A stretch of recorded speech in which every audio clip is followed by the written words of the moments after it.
കൊല്ലങ്ങൾക്ക് മുമ്പ് നമ്മുടെ വിനീത് ശ്രീനിവാസൻ ഒരു വ്യക്തിക്ക് ഒരു മെസ്സേജ് അയച്ചു. Are you still interested in assisting എന്നും പറഞ്ഞുകൊണ്ട്.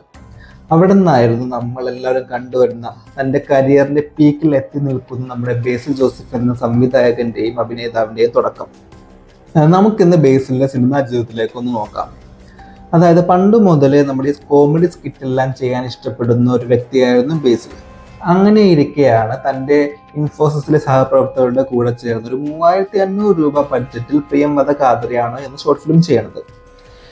ഈ ഷോർട്ട് ഫിലിം അദ്ദേഹം മലയാളത്തിലെ തന്നെയല്ല, ഇന്ത്യയിലെ തന്നെയല്ല, നമ്മുടെ ഹോളിവുഡിലെ വരെ പ്രശസ്തനായ പല സിനിമാ മേഖലയിലുള്ള ആൾക്കാർക്കും അയച്ചു കൊടുത്തതിന് ലിങ്ക് കാണാൻ വേണ്ടിയിട്ട്.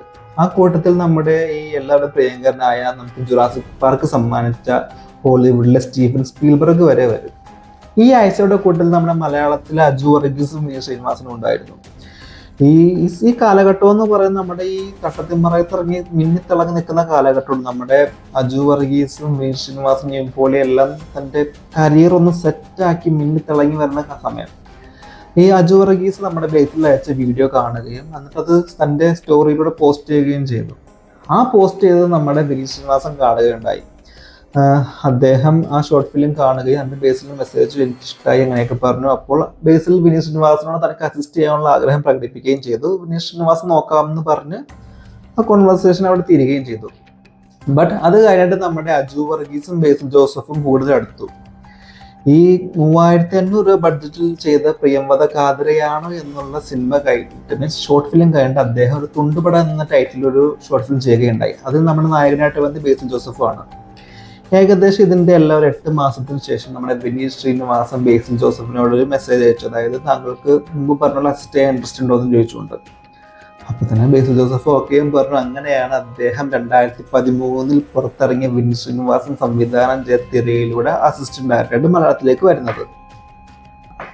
ആ വർഷം തന്നെ അപ്പ് ആൻഡ് ഡൗൺ അതുപോലെ തന്നെ മുഗൾ രാളിന്റെ എന്ന സിനിമയിലേക്ക് ബേസിൽ ജോസഫ് അഭിനയിക്കുകയുണ്ടായി. പിന്നെ 2014 പുറത്തിറങ്ങിയ ഹോംലി മീൽസ് എന്ന സിനിമയിൽ അദ്ദേഹം ചെറിയൊരു കഥാപാത്രത്തെ അവതരിപ്പിച്ചു. ബട്ട് എങ്ങനെയൊക്കെയാണെങ്കിലും ബേസിൽ ജോസഫ് എന്ന സംവിധായകൻ നമ്മളിലേക്ക് വന്നത് 2015 പുറത്തിറങ്ങിയ ഈ വിനീത് ശ്രീനിവാസൻ, ധ്യാൻ ശ്രീനിവാസൻ, അജു വർഗീസ് എന്നിവരെല്ലാം കേന്ദ്ര കഥാപാത്രങ്ങളിൽ അഭിനയിച്ച കുഞ്ഞു രാമായണം സിനിമയിലൂടെയാണ്. അതൊരു വേറിട്ടൊരു സിനിമ അനുഭവം തന്നെയാണ് നമ്മൾ ജനങ്ങളിലേക്ക് എത്തിച്ചത്. കാരണം അങ്ങനത്തെ ഒരു ഫോർമാറ്റിൽ ആ സിനിമ ഞാൻ കണ്ടിട്ടില്ല. മലയാളത്തിൽ അങ്ങനത്തെ ഒന്നും ഇറങ്ങിയിട്ടില്ല എന്ന് തന്നെ. അതൊരു ചിത്രകഥ പോലത്തെ ഒരു സിനിമ, നല്ലൊരു കോമഡി ഉണ്ടായിട്ടുണ്ട്. അദ്ദേഹം ആ സിനിമ ആ സമയത്ത് ഹിറ്റ് കൂടിയായിരുന്നു. പിന്നെ അദ്ദേഹം ഗോദയും മിന്നൽ മുരളി ചെയ്യുകയുണ്ടായി. ഈ മിന്നൽ മുരളി എന്നൊക്കെ പറയുന്നത് മലയാളത്തിലെ തന്നെ ഒരു സൂപ്പർ ഹീറോ ജോണർ മൂവിക്കൊരു തുടക്കമാണ്. കാരണം അമ്മാതിരി ഡയറക്ഷനും അമ്മാതിരി ഒരു പറഞ്ഞ ചിത്രകഥ ലെവലിലൊരു കഥയായിരുന്നു അത്. നമ്മുടെ ഈ കുഞ്ഞിരാമായണത്തിലെ ഈ സ്ഥലങ്ങളോട് കുറച്ച് കണക്ഷനും കൂടി ഉണ്ടായിരുന്നു ആ സിനിമയിൽ. അത് കുട്ടികളിൽ നിന്നില്ല വലിയവരെല്ലാം ഏറ്റെടുത്തൊരു സിനിമയാണ്. 2015 മുതൽ ഇതുവരെ 33ഓളം തരം സിനിമകളിൽ ബേസിൽ ജോസഫ് അഭിനയിക്കുകയുണ്ടായി. ഈ 2021 ജാനേമൻ എന്നൊരു അപ്രതീക്ഷിതമായ ഹിറ്റായാണ് നമുക്ക് കിട്ടിയത്.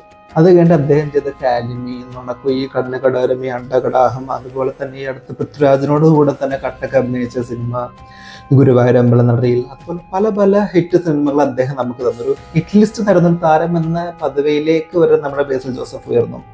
എന്നധികം പറയുന്നു, ഈ അടുത്തിറങ്ങിയ സൂക്ഷ്മദർശിനി വരെ ഹിറ്റ് ലിസ്റ്റിൽ പെട്ടിരിക്കുകയാണ്. ഈ നമ്മുടെ ഈ അടുത്ത വീട്ടിലെ പയ്യൻ എന്നുള്ളൊരു ഇമേജാണ് എപ്പോഴും ബേസിൽ ജോസഫിനുള്ളത്. ആ ഒരു ഇമേജ് ഉള്ളത് കൊണ്ട് തന്നെ കുടുംബ പ്രേക്ഷകരുടെ ഇടയിലേക്ക് അദ്ദേഹത്തിന് പെട്ടെന്ന് എത്താൻ സാധിച്ചു. ബട്ട് അതിൽ നിന്ന് വേറിട്ടൊരു അനുഭവമായിരുന്നു നമ്മുടെ ജോജിയിലുള്ള അദ്ദേഹത്തിന്റെ പള്ളിയിലെത്തുന്ന കഥാപാത്രം.